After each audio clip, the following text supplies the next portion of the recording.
संबंधकं भव्यजीवमनः प्रतिबोधकारकमिदं शास्त्रं श्री आचार्यसारनामधेयम् अस्य मूलग्रन्थकर्ता श्री सर्वज्ञदेवः तदुत्तरग्रन्थकर्ता श्री गंधर्वदेवा प्रतिगंधर्वदेवा तेषां वचनोनुसारमासाम्यं श्रीमदाचार्य प्रवर वीर नंदी सिद्धांत चक्रवर्ती आचार्य देवै विरचितं मंगलम भगवान वीरो मंगलम गौतमो गणि मंगलम कुंद कुंदारियो जैन धर्मोस्तु मंगलम सर्वमंगल मांगल्यम सर्वकल्याणकारकम प्रधानं सर्वधर्माणां जैनं जयतु शासनं कोटिशतं द्वादशैव कोटौ लक्षाणि शीतितदकानि चैव पञ्चाशदष्टौ च सहस्रसङ्ख्यामेतत् श्रुतं पञ्चपदं नमामि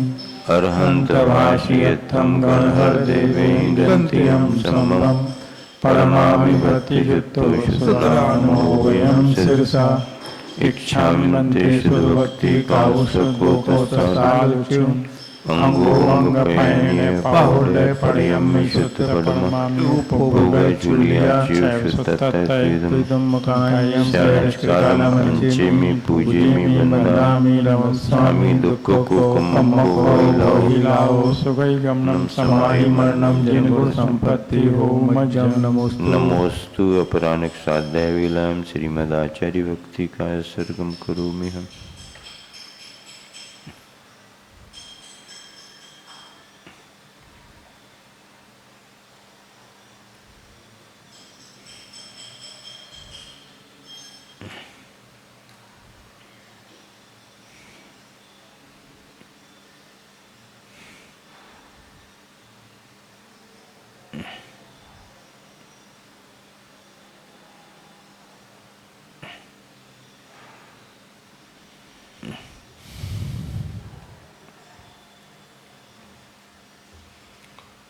श्रुत जलधिपारगेभ्या सुपरमत विभावना पटुमतिभ्या सुचरितपोनिदिभ्यो नमो गुरुभ्यो गुण गुरुभ्या छत्तीस गुण समग्रे पंचव्याचार करण संदर्शे शिष्यानुज्ञ कुशले धम्मायरी सदा वंदे गुरु भक्ति संजमेनिया तरंति संसार सायरं घोरं छिन्नन्ति अट्टकम्मं जम्मन्मरणं पावेन्ति ये नित्यमृत मंत्र होम निरता ध्यानाग्निहोत्राकुला षट्कर्मा विरतास्तपोधन्दना साधुक्रिया साधव शील प्रावरणा गुणप्रहरणा चंद्रार्कतेजोदिका मोक्षद्वार कपाट पाट नभटा प्रीणन्तु मां साधव गुरुवः पान्तु नो नित्यं ज्ञान दर्शनायका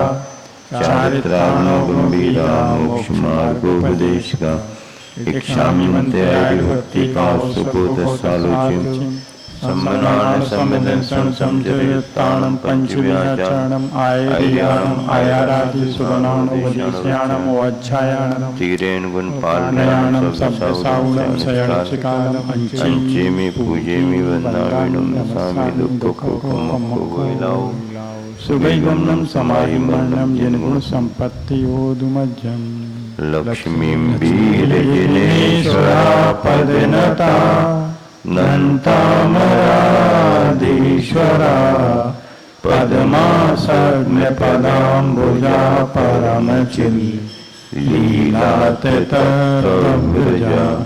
विद्यानद्विदया चलोमित्यवरा शान्ताखिलैर्नोमलो दध्यानस्त्रिजगन्नतिं गुणमणि ब्राजोज्ज्वलालंकृतिम्।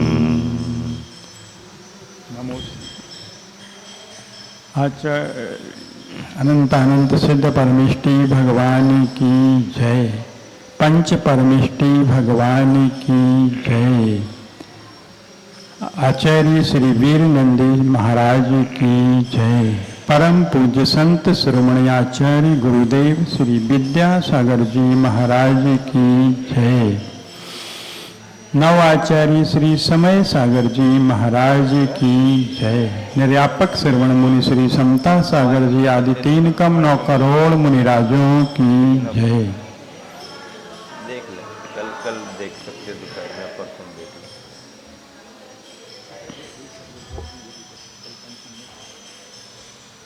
ले। सम्यक दर्शन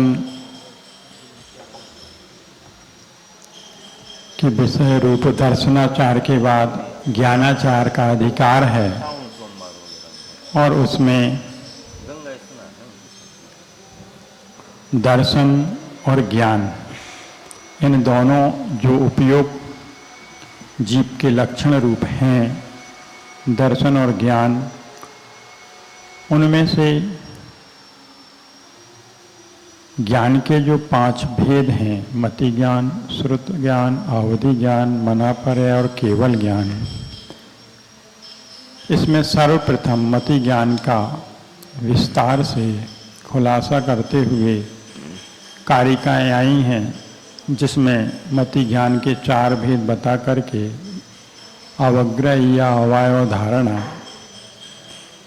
उसमें अवग्रह और ईर्ष्या का कथन करके अवाह को बताया गया कि जिस विषय में जानने की इच्छा हुई थी, उस विषय में अवग्रह होने के बाद वह क्या है, किस रूप है, कैसा है, ऐसा विचार उत्पन्न होने के लिए निर्णय जब तक नहीं होता तब तक वह यह ज्ञान रहता है। और जब विशेष लक्षणों के द्वारा उसका निर्णय उसी पक्ष में हो जाता है जैसा कि पहले सोचा था, तो वह उसका निर्णयात्मक जो ज्ञान है वह अवाय ज्ञान कहलाता है। इतना विषय अभी हुआ था कि अवाह की उत्पत्ति इहा के बाद होती है, किंतु वह होगी ही ऐसा कोई नियम भी नहीं रहता। क्यों? क्योंकि कभी कभी अवाह अर्थात निश्चय हुए बिना ही इहा मति ज्ञान भी वहीं कर उसकी गति रुक जाती है, आगे वह मति ज्ञान विलीन हो जाता है, यानी आगे उसकी यात्रा नहीं होती, ऐसा भी हो जाता है। यदि उसे आगे उसकी इच्छा है निर्णय करने की या विचार करने की, तो वह निर्णय तक जाता है। कभी अवग्रह पर भी रुक जाता है, कभी ईहा पर रुक जाता है, कभी अवाह पर रुक जाता है और धारणा तक भी पहुंच जाता है। वही बात कल कही थी ना, तो ईहा ज्ञान ही है, उसको ऐसा नहीं कह सकते। ईहा तो लोग गया, वो उसके आगे नहीं गया, ज्ञान के आगे क्षमता तो है, जान जरूरत नहीं पड़ी, लेकिन यही से ज्यादा क्षमता नहीं है, ये नहीं कह सकते उसमें। हाँ, उपयोगिता उसको नहीं आ रही, उसकी तो आगे ज्ञान का यात्रा नहीं कर रहा। क्षयोग संतोष के पास जान आगे बढ़ने का है, लेकिन वो चाहते ही नहीं है ना। हाँ, उसको जरूरत नहीं है, सामान्य से ज्ञान हो गया, आदमी जा रहा है तो ज्ञान हो गया।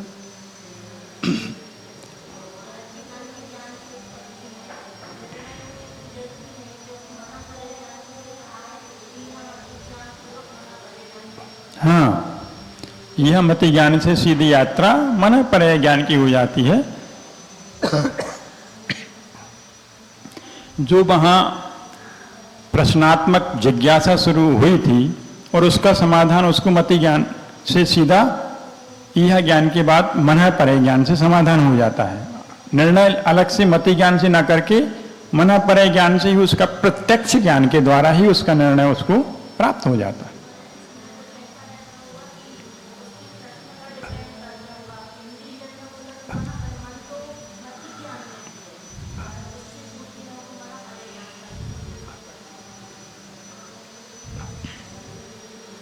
यह ज्ञान अकेले इंद्रिय से नहीं, मन से भी होता है। जब मन संबंधी होगा विषय तो मन से हो जाएगा, जो कि परोक्ष रहता है।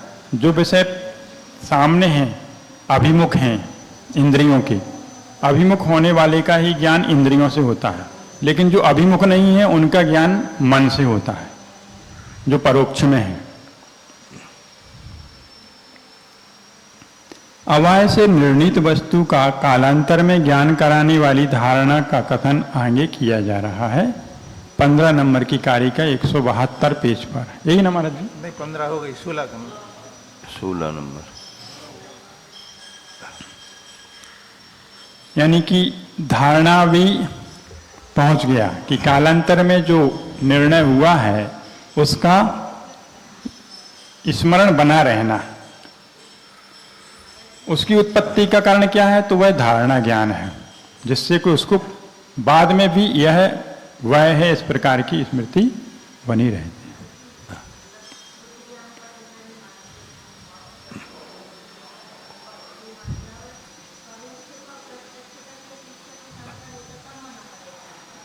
नहीं, विषय से विषयांतर होने पर श्रुत ज्ञान होता है। उसी विषय वस्तु पर है जो पदार्थ पर चर्चा चली थी, तब तक वो मति ज्ञान ही रहेगा, चाहे वो प्रत्यक्ष का हो चाहे परोक्ष का हो। जब वह उससे विषय अर्थांतर की ओर चला जाएगा तब वही मति ज्ञान श्रुत ज्ञान के रूप में बदल जाएगा, चाहे वह प्रत्यक्ष का हो रहा हो या परोक्ष का हो रहा हो। वस्तु की प्रत्यक्षता परोक्षता मतलब मना परे ज्ञान में, हाँ, तो मना परे ज्ञान में भी ईहा पूर्वक होगा, तो ईहा पूर्वक मति ज्ञान जो होगा वो भी 5 इंद्रिय मन में से किसी से भी हो सकता, ईहा ज्ञान। इस प्रकार मति ज्ञान के भेद रूप अवग्रह या अवाय और धारणा का स्वरूप कहा।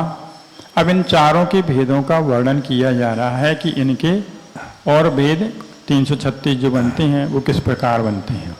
कारिका 16 ते बहुविध क्षिप्राणि श्रुतानुक्त ध्रुवा प्रत्येकं सेतराश्चेति द्वादशावग्रहादया।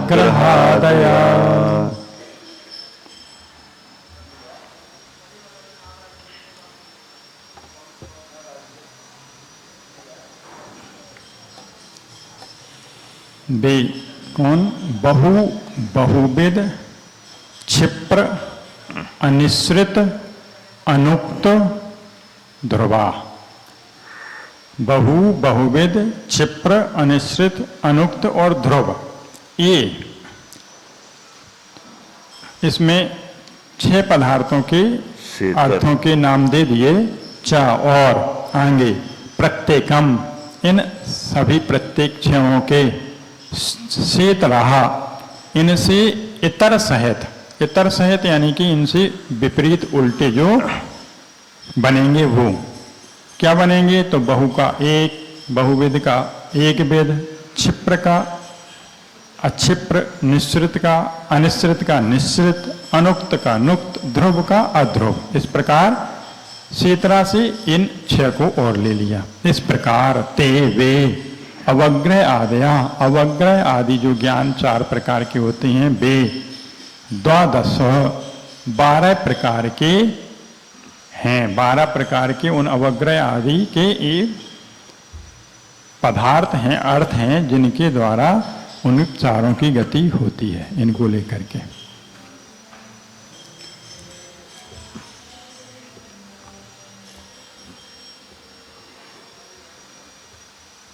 मूलार्थ में है कि अपने प्रतिपक्ष सहित बहुविध क्षिप्र अनिश्रित अनुक्त और ध्रुव, ये सब मिलकर के वे अवग्रह आदि 12 प्रकार के हैं। अपने प्रतिपक्ष शुरू में दे दिया कि इनसे विपरीत से सहित। आचार्य वृत्ति में खुलासा करते हुए कह रहे कि बहुविध क्षिप्र अनिश्रित अनुक्त और ध्रुव, ये 6 तथा इनके प्रतिपक्ष यानी एक विध अक्षिप्र निश्रित उक्त और अध्रुव, ये 6। इस प्रकार जानने योग्य पदार्थ के 12 भेद होते हैं। सारे पदार्थ जितने भी हैं वे इनमें से किसी न किसी अवस्था में इन 12 में ही गर्भित हो जाते हैं।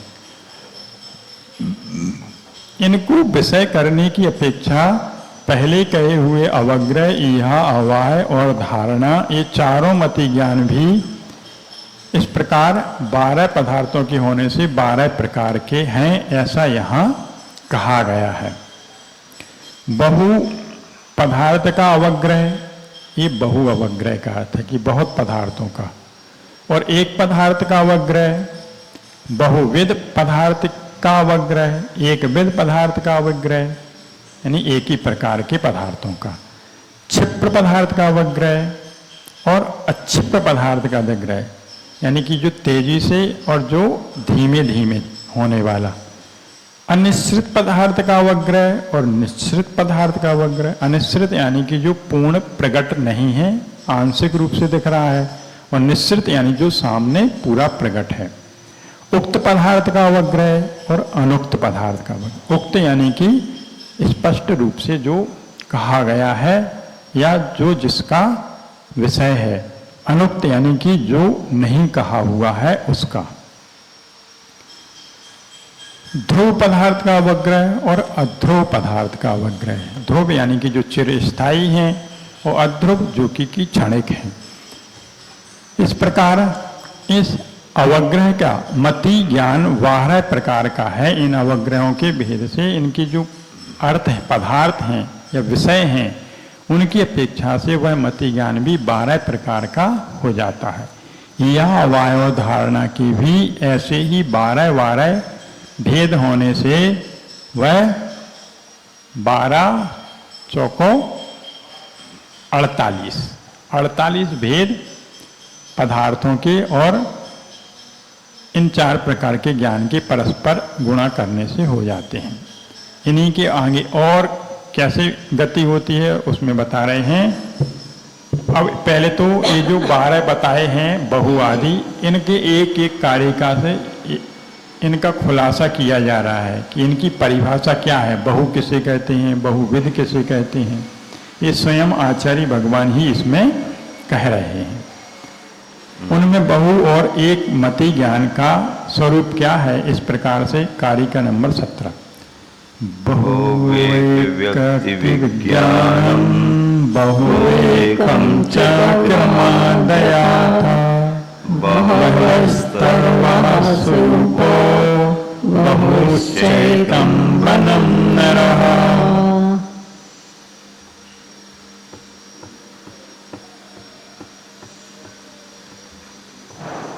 क्रमात्, क्रम से।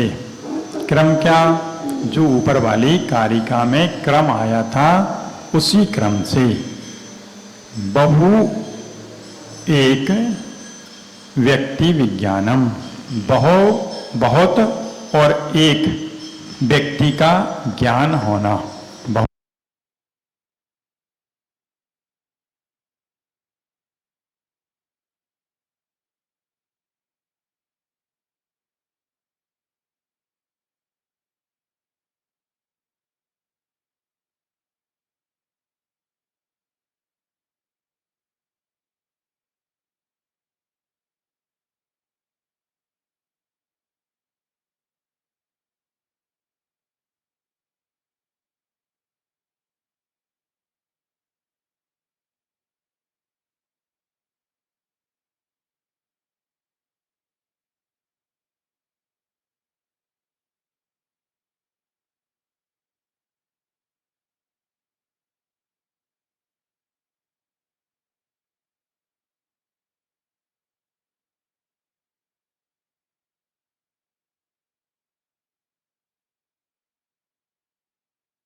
परिमाण की को बताता है।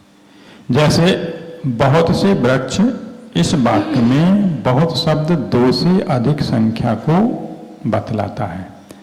और बहुत सूप, यह बहुत शब्द परिमाणवाची है, यानी इसमें बहुत मात्रा को बताता है। अब एक के लिए एकम वनम, इसमें एक वचन संख्यावाची है और नर यह जो है वह परिमाणवाची है।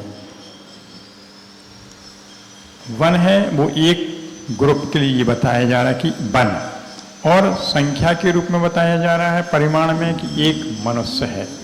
इस प्रकार से 2 तरह से इन्होंने उदाहरण दे करके बहुआदि को परिभाषित किया है। बहुत द्रव्य का ज्ञान और एक द्रव्य का ज्ञान क्रम से बहुज्ञान और एक ज्ञान है। जैसे बहुत वृक्ष हैं अथवा बहुत दाल है, यह बहु पदार्थ का ज्ञान है। और एक वन है अथवा एक मनुष्य है, यह एक पदार्थ का ज्ञान है। बहु शब्द जो है वह संख्या वाचक भी है और परिमाण अर्थात विपुलता का बोधक भी है।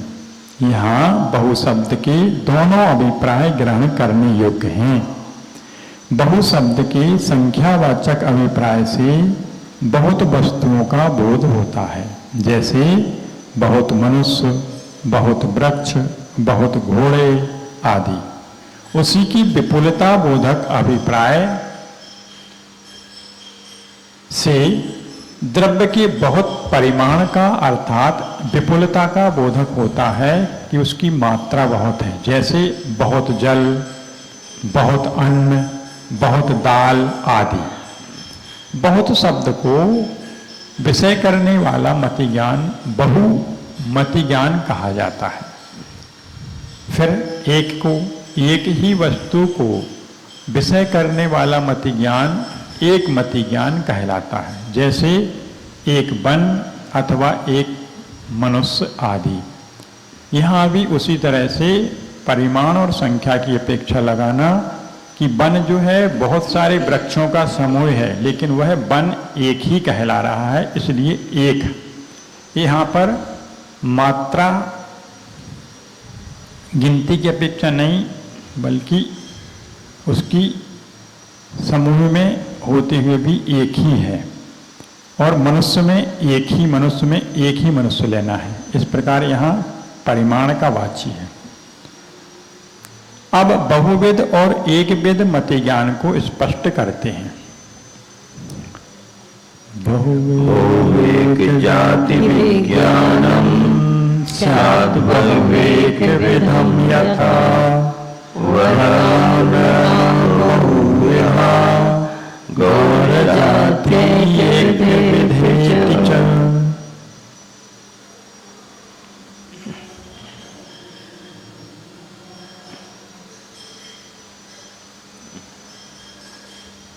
बहु एक जाति विज्ञानम। बहुविध क्या है? तो बहुत एक जाति का ज्ञान कराने वाला जो है जाति विज्ञान। बहुत एक जाति की एक जाति विज्ञान और बहुजाति विज्ञान ऐसा आएगा ज़्यादा। और बहु एक विध है, बहु एक विधम।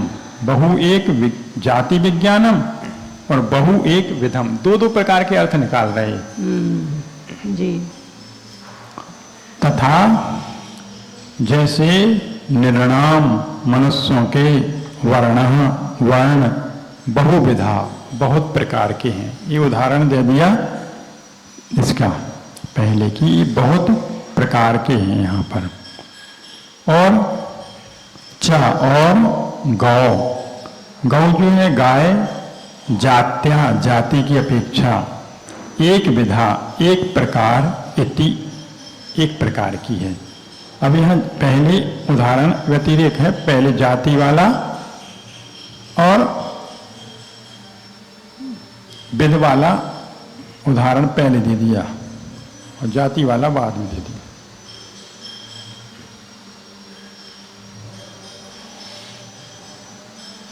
बहुत जातियों का ज्ञान बहुविध ज्ञान है। बहुत जातियां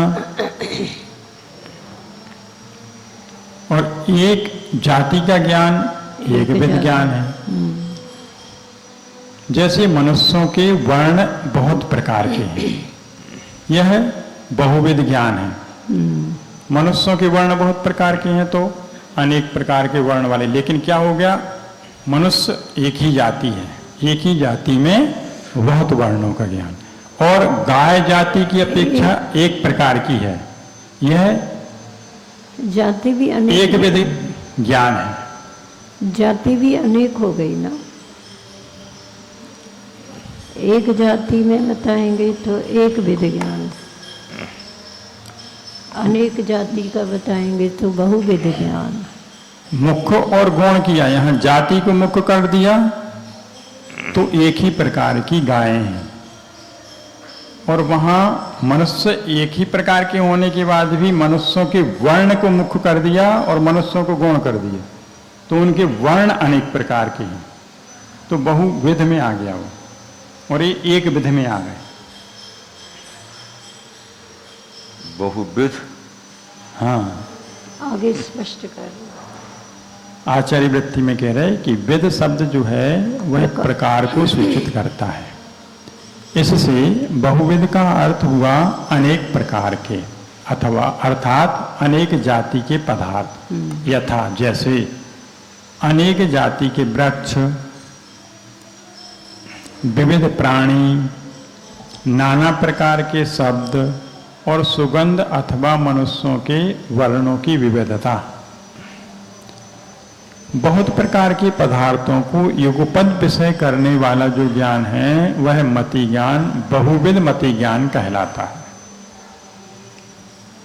बहु और बहुविध इन दोनों प्रकार के पदार्थों में बहुत पना पाया जाता है, फिर भी इनमें एक प्रकार और नाना प्रकार की अपेक्षा भिन्नता होने से ये समान नहीं है। भिन्नता क्या है? एक प्रकार और अनेक प्रकार। बहु में एक प्रकार की जाति के बहुत सारी चीजें हैं, और बहुविध में बहुत प्रकार की जाति के बहुत सारी वस्तुएं हैं। अर्थात बहु में जाति भेद इष्ट नहीं है, बहु में जाति प्रकार का भेद इष्ट नहीं है, किंतु मात्रा जो है बहुविध में जाति भेद इष्ट है। जैसे कि मृदंग, तबला, डंगा आदि बहुत वाद्यों से उत्पन्न ध्वनि का जो सामान्य ग्रहण है वह बहु पदार्थ का ग्रहण है, और उनमें से प्रत्येक वाद्य के भिन्न भिन्न गुण रूप परिणत शब्दों का जो ग्रहण है वह बहुविध पदार्थ का ग्रहण है। मतलब वे जो वाद्य यंत्र हैं उनका यदि ग्रहण किया जा रहा तो बहु में है, और सबका एक साथ निकलने वाले स्वरों को अलग अलग रूप से ग्रहण कर रहा तो वो बहु विध में है। ढोलक का अलग है, हाँ, हारमोनियम का अलग है, ऐसा एक ही प्रकार के पदार्थों को एक विध कहते हैं। जैसे केवल आम्र वृक्षों से युक्त वन, आम्रवन, अथवा गायों का समूह जिसमें संख्या की अपेक्षा है, कलर आदि की नहीं, बहुत गायें होने पर भी वे गौ जाति की अपेक्षा एक प्रकार की हैं, तो ये एक विध हो गया, एक प्रकार, एक जाति। इस प्रकार के एक विध पदार्थों को विषय करने वाला मति ज्ञान एक विध मति ज्ञान है। अर्थात एक जाति के बहुत पदार्थों को विषय करने वाला मति ज्ञान एक विध मति ज्ञान है। एक विध में भी बहुत सी गायें, तो फिर एक विध और बहु में क्या अंतर है?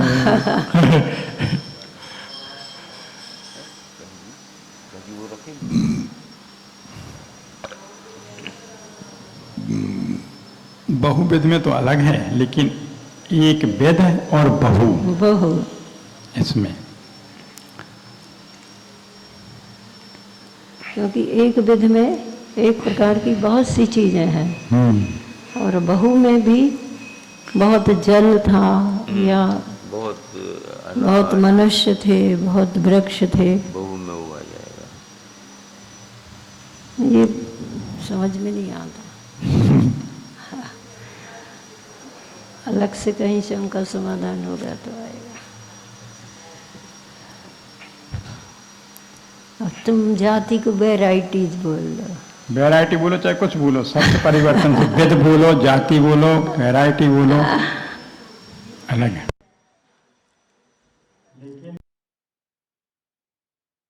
प्रकारवाची नहीं आना है। संख्यावाची आएगा, मात्रावाची आएगा कि बहुत सारी हो। और एक विध में समझ में आती है। विपुलतावाची में तो आ जाए समझ में, बहुत जल है, हाँ, बहुत अन्न है परिमाण की अपेक्षा।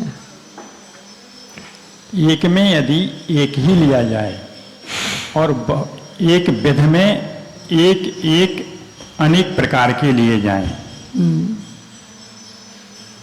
और बहु में एक प्रकार के अनेक लिए जाएं, और बहुविध में अनेक प्रकार के अनेक लिए जाएं, ऐसा भेद, जाति भी ज्यादा हाँ, हो, वस्तुएं भी ज्यादा, ऐसा संभव है भेद करना। और एक विध में एक जाति हो और बहुत सारे, बहुत से पदार्थ हो, हाँ, और बहु में बहुत जाति के बहुत जाति के बहुत पदार्थ हों, बहुत जाति के एक एक पदार्थ हों। अब मनुष्य कह दिया, हाँ। बहुत मनुष्य, उसमें वर्ण भी आ गए, समाहित हो गए, मतलब भेद नहीं करेंगे, हाँ। लेकिन उसमें समाहित हो जाएंगे, ऐसा लिया जा सकेगा। प्रकारवाची कथन नहीं करेंगे, नहीं उसमें करेंगे, तो वो बहु के उसको अंदर गौण कर देंगे होते हुए भी। जी। बहुमति में भी बहुत पदार्थ विषयभूत होते हैं, है ना, उसमें बहुत पदार्थों के रूप में ही उनका ग्रहण होता है। और एक विध मति ज्ञान में उन बहुत पदार्थों का जाति की अपेक्षा एक रूप ग्रहण होता है। इस प्रकार बहुमति ज्ञान और एक विध मति ज्ञान परस्पर में भिन्न है। इसमें शंका हो सकती, इसलिए पहले ही दे दिया। और क्या, अपन ने पहले उस पर जिज्ञासा कर ली, चर्चा कर ली, वो आगे आ रहा है। तो क्या हुआ, बहुमति ज्ञान में बहुत पदार्थ विषयभूत होते हैं, उनमें बहुत पदार्थों के रूप में ही उनका ज्ञान होता है। और एक विधमति ज्ञान में उन बहुत पदार्थों का जाति की अपेक्षा एक रूप ग्रहण होता है। मतलब जैसे यहाँ श्रोता है, मुनि भी है, हरिका भी है, श्रावक भी, श्राविका है, ब्रह्मचारी ब्रह्मचारी, ये सब बहु में आ गए सामान्य से। बहु में आ गए। लेकिन एक विध में एक प्रकार के श्रोता, मुनियों की संख्या 4, तो आरिकाएं इतनी, ब्रह्मचारी इतनी, ऐसा करके आ जाएगा। एक प्रकार का लेना है ना, आ जाएगा। जब श्रोताओं की भेद को मुख्यता देंगे तो श्रावक भी हैं, वृत्ति भी हैं, महावृत्ति भी हैं। हाँ, प्रकार में लाएंगे, प्रकार में, तो बहु में अलग लाएंगे, अलग, बहु में लाएंगे, बहु प्रकार नहीं, बहु में, तो ऐसे। नहीं बहु। और जब प्रकार भेद करेंगे तो बहुविध में चला जाएगा वही कथन। वो एक विध में आएगा।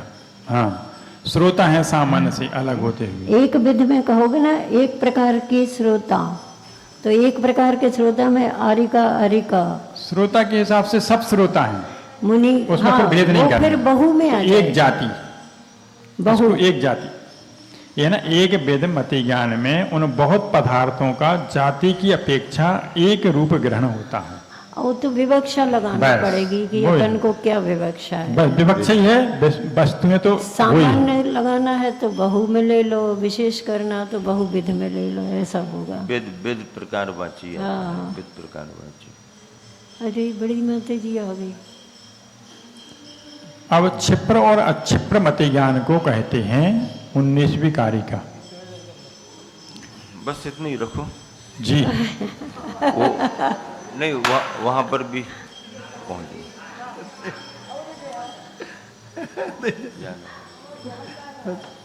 बेटा तो समापन कराने, जनवरी वाले तो चाहिए। जब बड़े आते हैं तभी तो समापन होता है।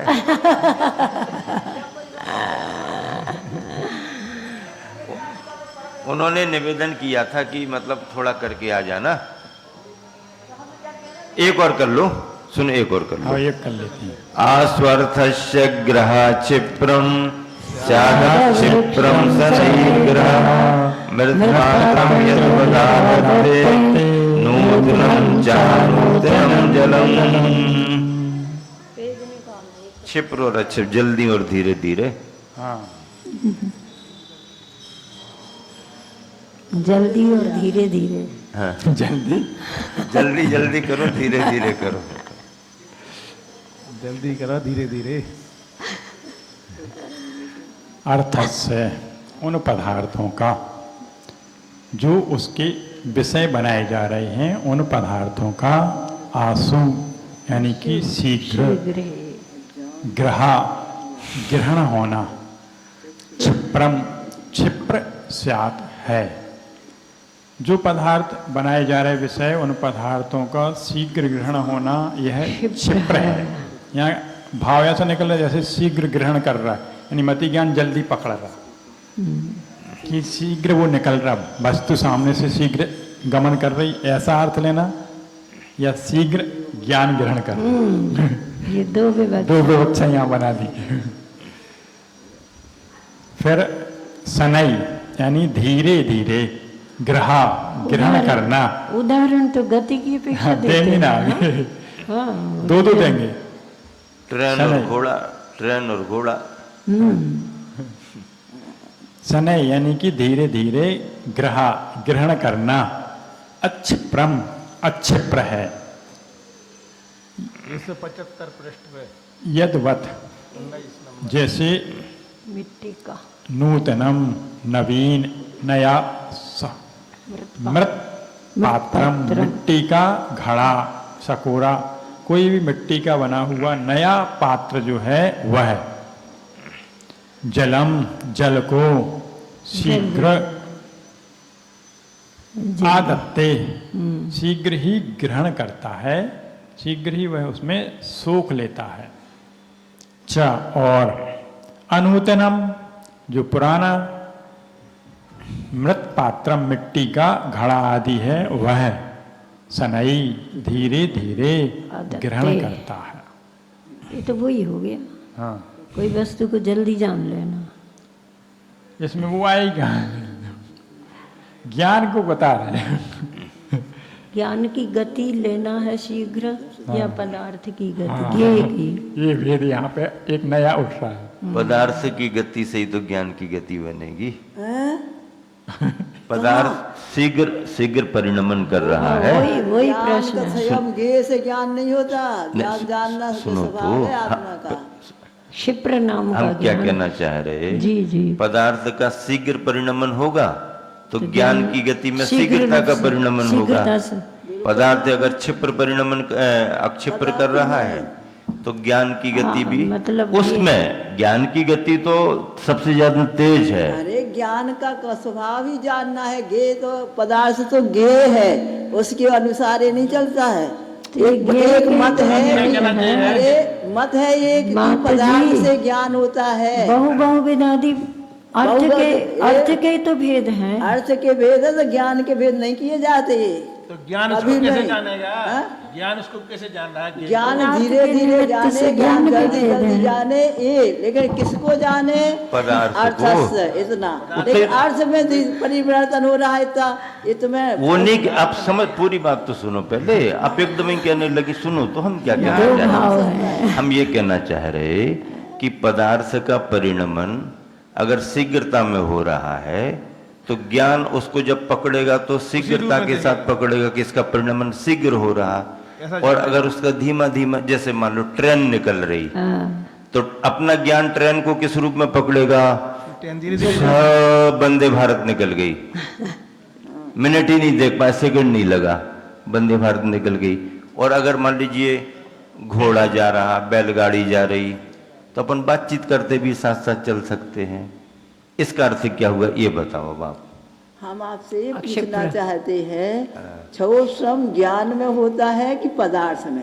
वो नहीं, वो विषय में क्लियर है। विषय क्षयोपम ज्ञान में होता है, पदार्थ के साथ उसकी मतलब जो संबंध हो जाता, गे ज्ञायक संबंध है ना। गे ज्ञायक संबंध रहे, ये सब क्षयोपम की अपेक्षा भेद है, ना कि पदार्थ की अपेक्षा।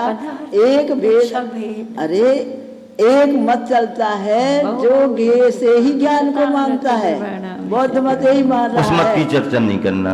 मत की चर्चा नहीं, ये बात करोगे तो यही आएगा। जिन मत की चर्चा करो, जिन मत में जिन ज्ञान, मत सुनो, जानाति थी ज्ञानम पहले आया है। चलो आप ही व्याख्या कर लो। हाँ, ऐसे है ही नहीं है तो कहाँ उल्टी सीधी। नहीं नहीं है तो हमारी भी सुनो, तुम्हारी भी हम सुनेंगे।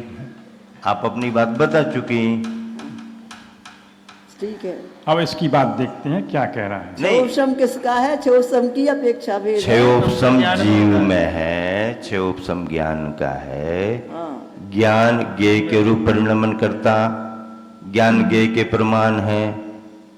जी ज्ञान का परिणमन किमात्मक है? कैसा है? जितना आत्मा है उतना ज्ञान है, बराबर। बराबर। और वो सर्व ज्ञान, ज्ञान से अपेक्षा ज्ञान किसको विषय बनाएगा? विषय बनाना अलग बात है।